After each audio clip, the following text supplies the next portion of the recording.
Hello po, good morning. Ayan, update po tayo dito sa Mambog Project. Malapit na po siyang matapos. Meron na tayong gate.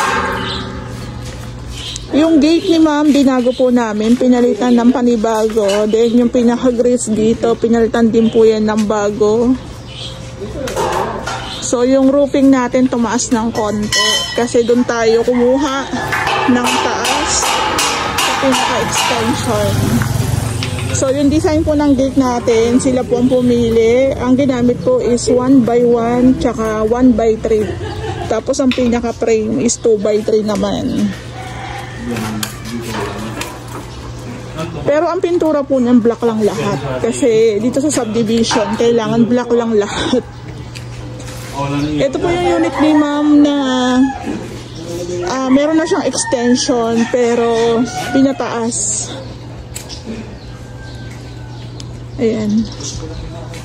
Naka second floor na po yung ating sagad na.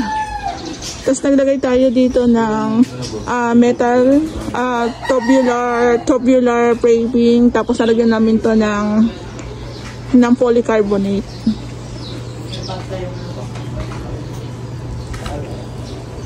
So yung gate natin pinipinish, nalagyan po ng polytop. Yan. Tapos kahapon nga po pala dumating na yung napili ni ma'am na metal spandrel.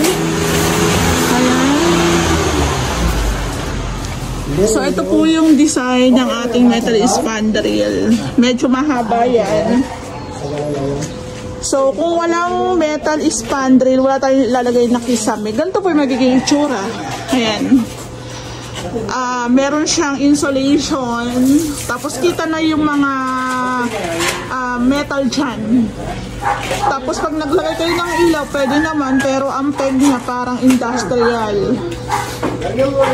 Pero mas maganda, gumamit po tayo ng kisame o gumamit tayo ng metal spandrel. So ito nga po, meron din siyang mga butas para magkaroon din po yan ng ventilation. So guys, abangan nyo to pag na-install ng team. I-install na po yan today. Ayan, hanggang dito yan. So kung 40 sa inyo, kung gusto niyo panlagyan ng insulation, pwede rin naman wala. Kasi kaya lang naman tayo gumagamit ng mga spandrel para po ma-hide yung mga metal dyan. At the same time, makapaglagay tayo ng mga pin light. Sige lang do. Oo, sige lang. So, dito po sa loob,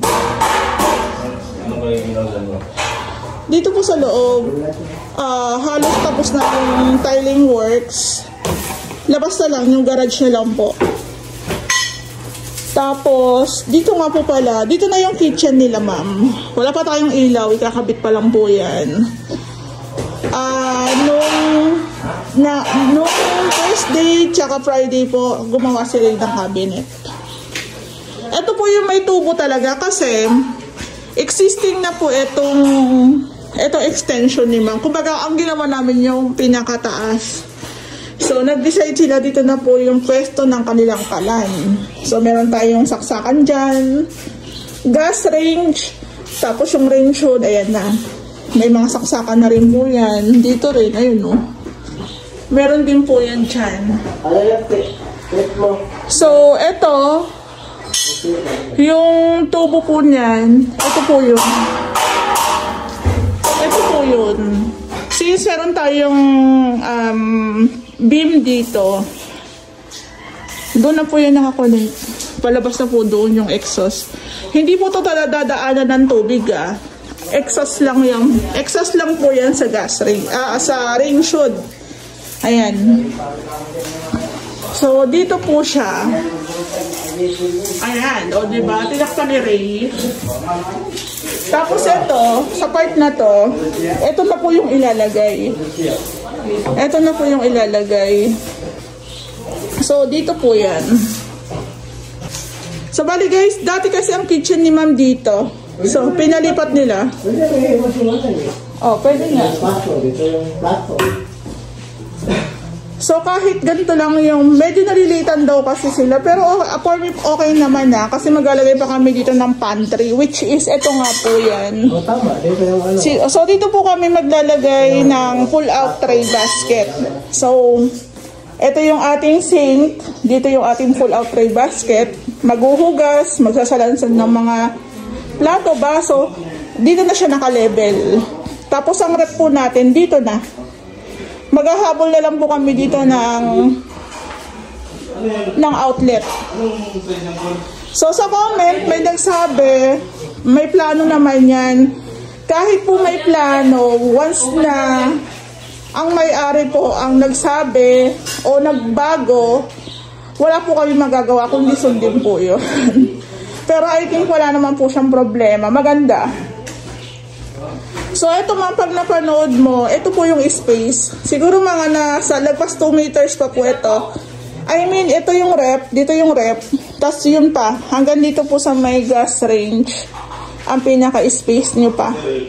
So, i-figure out nyo na lang kung okay pa ba maglagay ka ng cabinet pa dito. Sa ilalim nga po pala ng lababo, naka-tiles din po tayo. Wall tiles, floor tiles, na 5 cm po ang taas. Tapos, the rest po ng pipe po dito sa bathroom is naka-wall tiles din po yan. Tapos, naka-PVC panels tayo. May ibang tayo ng exhaust fan. Dito yung ilaw natin, spotlight, abakan nyo. Ayan na, oh.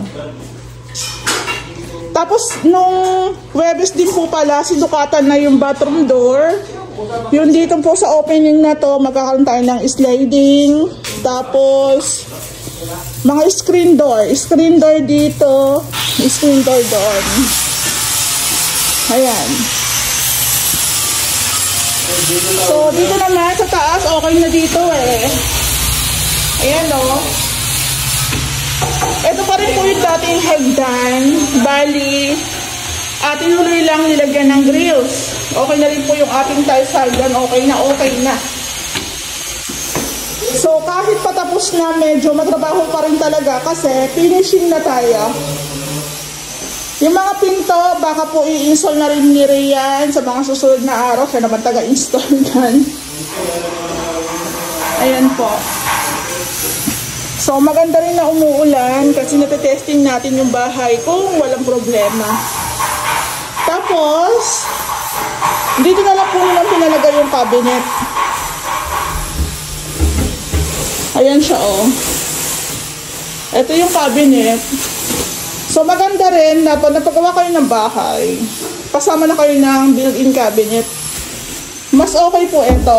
Naka-fix na. Pero depende pa rin sa inyo kasi naman, meron sila ditong cabinet na pwede pa naman nila itong magamit. Ayan po. Sa kanila pa po ito eh. Bali 3 kwarto po siya. May pa-hallway tayo dito. May isang tayong CR dito. May isang CR po tayo dito. Bali 2 CR natin. Sabi po. Ayan. So, itetesting po muna namin to bago namin lagyan ng kisame dun sa baba kasi taas, baba po ang CR. Papatesting namin baka may leaks. So, magawa po ng paraan agad. Ayan, naka-PVC panels tayo. So, dito guys, maglalagay din tayo dito ng hidden door. Hidden door sa bathroom dito. Tapos, naglalagay rin tayo ng fluted panels doon. So, basically, si Ma'am po talaga, may-ari talaga ang nag-design ng mga nire-renovate namin bahay. Ito po yung isang kwarto. Ito yung hallway, napupunta po dito sa isang kwarto din. Ayan, no. So, nasukatan na yung ating sliding. May sliding tayo dito, nasukatan na yan. May sliding tayo dito, nasukatan na yan. Tapos, yung mga pinto na lang. So, dito, po, meron na rin tayong grills. Akala ni Ma'am medyo mababa. Mataas po yan, Ma'am. Kasi kasama pa po itong concrete wall na to. Kaya ganyan na po yung kataas niyan. Tapos dito po, naglagay muna ng waterproofing. Ayan, waterproofing muna tayo dito. Then, ilalagay po yung tiles na napili ni ma'am na 40 by 40. Ayan po. So, halos buo na. Halos buo na. Huwag na lang madaliin yung finish kasi nga, yung finishing kasi talaga is matrabaho. Ayan po. So, yung pintura po natin dito, kung mapapansin nyo, manipis pa yan. Dadagdagan pa natin yan. So, bali guys, dito sa Mambo project natin, walang pintor. Ang mga pintor ko po nasa Gentry kasi pa-turnover na yon. So, baka by next week, Monday, andito na po sila. Baka po, isa na lang ang matira sa Gentry. Actually, may pintura naman na po itong unit. Kaso, retouch. Tapos yung cabinet na po. Yung cabinet na po. Tapos yung mga kornisa, hindi pa po yung finish. Lalagyan pa po yun ng clear gloss yata para kumintab. So may mga part na lang napipinturahan. Yung ating gabay, pipinturahan yan. Tatanungin ko sila po anong pintura. Tapos retouch na lang kami. Tapos paglalagay ng tile grout kasi sa renovation namin, panghuli po talaga yung paglalagay ng tile grout. So, dito naman po sila magpo-full force. Abangan po natin yung ating metal spandrel sa labas. Mag-wirings din po dyan. So, maglalagay po kami dito ng 9 na pin lights. Tapos, dun po sa kabilang side is 8 naman.